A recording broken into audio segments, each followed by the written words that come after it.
welcome back to Aldergrove Garden Railway. Well, today we're going to do a little run with my GP7 and GP30 locomotives. They are Union Pacific, and we might get some obstacles along the way. Well, our GP7 and GP30 are ready for departure from my shed.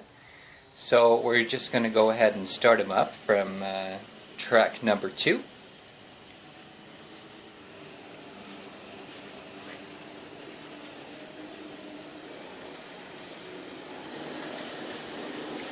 Now this railroad has not been running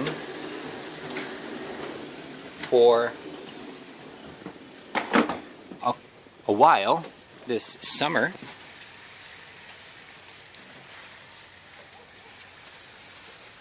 So it does need some track cleaning. And look at that.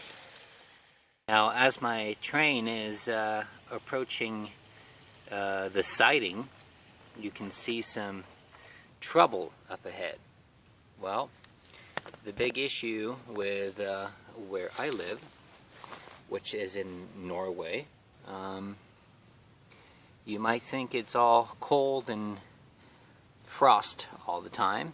It's not. It's in the summertime you have a weed problem that is excessive, to say the least. And so without weeding the tracks almost every week, you will run into a problem like this. So you can see towards the tunnel that the track is almost gone. So today's task is to clean up the tracks for the weed, to spray some Roundup on this, and then to lay down some new ballast. Now you can see here I did ballast this just a couple of weeks ago. We have had some heavy rains, and all you guys know what rain and water is doing to your ballast, and nobody knows where it's going. It's kind of like the sock in the dryer that keeps disappearing. So we're just gonna pick the weeds like this. Make sure our tracks are nice and clean, and see you have all kinds of moss and weeds growing in between the rails and the ties. Now, by the way, for those of you who are not familiar, this is a G-scale train. It's designed to run outside. It can weather water and snow. It's also UV protected for the sun, against the sun. And the scale is 45mm track, which is the trains I run are 1 in 29. Now, I've been weeding, pulling the weeds a little further up the siding here. We're going to join another siding, which is this switch right here, and you can see what kind of problems I'm running into. It's all grown way beyond anything you could drive your train on, that's for sure. So I'll continue weeding along.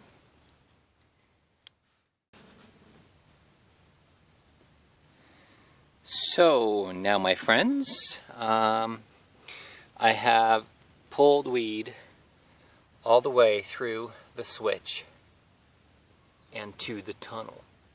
So I pulled as much weed as I could. You may want to, if you're putting down tracks like this, you may want to consider a weed barrier underneath. However, that is still going to grow weeds because when fall comes and the trees are shedding their leaves, leaves will drop onto the railway, and the next spring that leaf will have turned to dirt, and any little speck of dirt will, at least in my country, grow weeds in it. So it just takes over before you even know it. So what I'm going to do now is I'm going to take my Roundup spray. We're just going to cover this really well. Now you see the line going right here. That is another siding that I'm working on. It's continuing up towards the main line, which is a work in progress. It has been for a while, but we'll get there at some point. You can imagine what that looks like now, when this siding, which I use quite frequent, looks like this. So we're just gonna spray this weed killer on here. Okay, so I'm back in my shed now, taking a little break. You might think there's a lot of breaks I take. Sometimes I do have to have my coffee. That is mandatory in my world.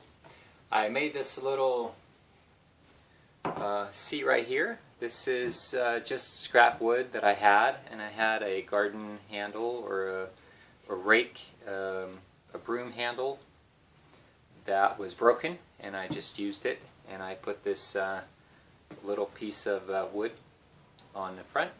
You can see how I made it. This is for scooping out whatever is inside the tunnel. I did scoop out the tunnel, and it seems like there were possibly some mice nesting in there. They were not at home, so that's good. So I scooped it out, and it's nice and clean now, and it's ready for trains.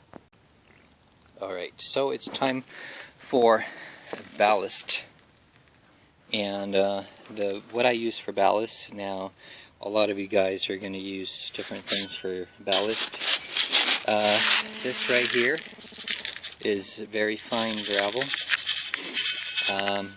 In icy areas, this is commonly used for slippery roads and icy roads.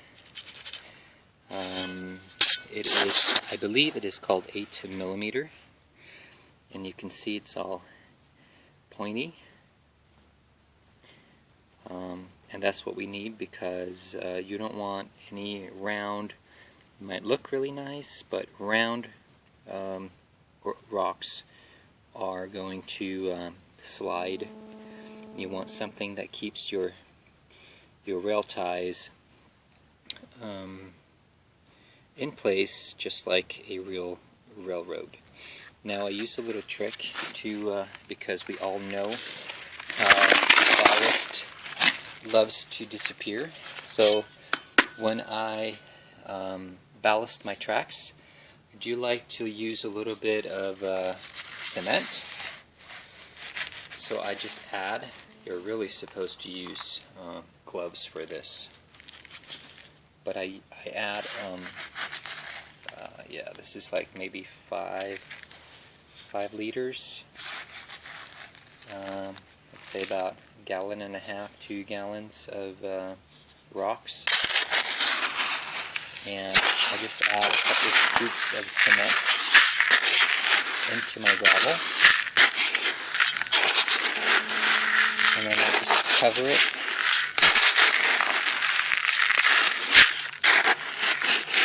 nicely.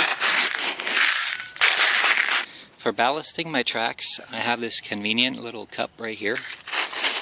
I don't know what it is or where it came from. I just found it. So it works really well for me, because I can just ballast right in this middle of the tracks like this, and on the outside I'm just going to add a good amount of gravel. It doesn't matter if you cover the rails a little bit. And we're going to join where I already ballasted. Now for the switches, you might want to limit your ballast or none at all, just because you don't want those rocks being stuck inside of your switch. So I'm just going to drag this out, pull it out with my, now see there's rocks already in here, we're going to clean that up. And you just want to even it out.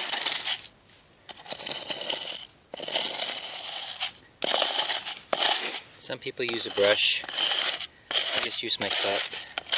This ballast is going to, well, with the cement in there, I'm hoping it'll stay.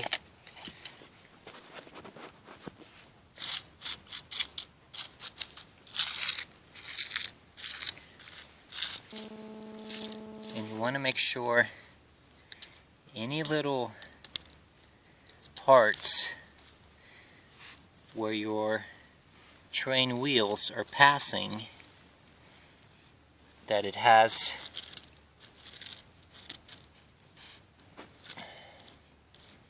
a clear path.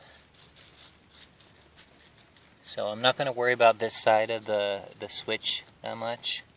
I'm not going to add too much gravel in between.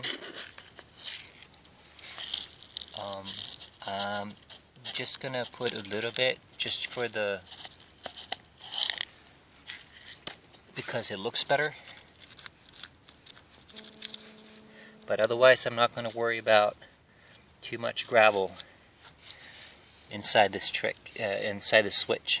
This is a LGB switch. LGB is the manufacturer. It is the R5 switch, I believe, which is the largest LGB switch out there. It's actually right on the limit of being too small for me on my railroad. So I am looking into USA Trains and getting some of the larger switches. And so now you can see that my tracks are looking a lot better than what they were. I was careful with the ballast around the switches, made sure the switch moves nice and unobstructed, and then it heads on right into the tunnel. Now, you might want to test your train to make sure that you don't have any gravel in places that are not supposed to be. This is a little sanding block that I made, and when you clean your rail, you just sand them down gently. You see how nice and shiny they get. And now it's time to test the train. So it was sitting in there, stuck, and here we go. So let's cross our fingers.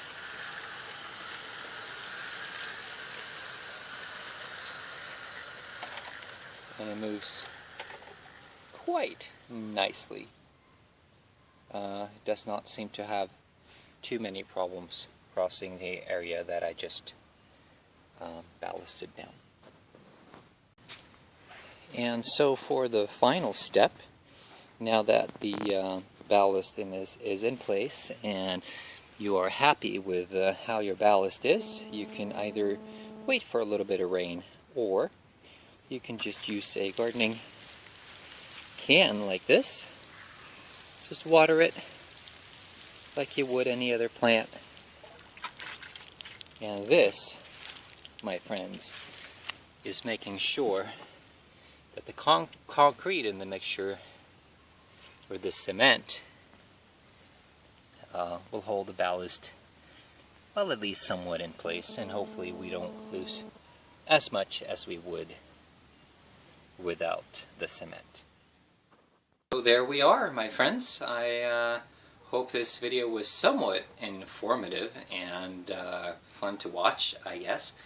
Garden railroading is a great hobby, and I do plan to have a fairly large layout.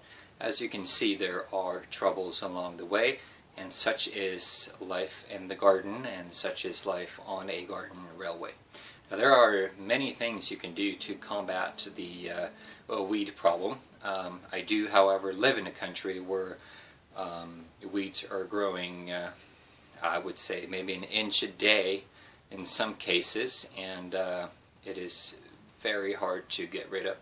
So, but we'll keep pulling those weeds, and hopefully one day we'll have a very nice layout that I am eager to show all of you. So thanks for watching. Please go ahead and comment below if you have any questions or suggestions, or any comments at all. You can also go ahead and like this video. That does help me out a lot. And yeah, subscribe to my channel if you are interested in knowing more about Aldergrove Garden Railway. Thanks for watching, and take care.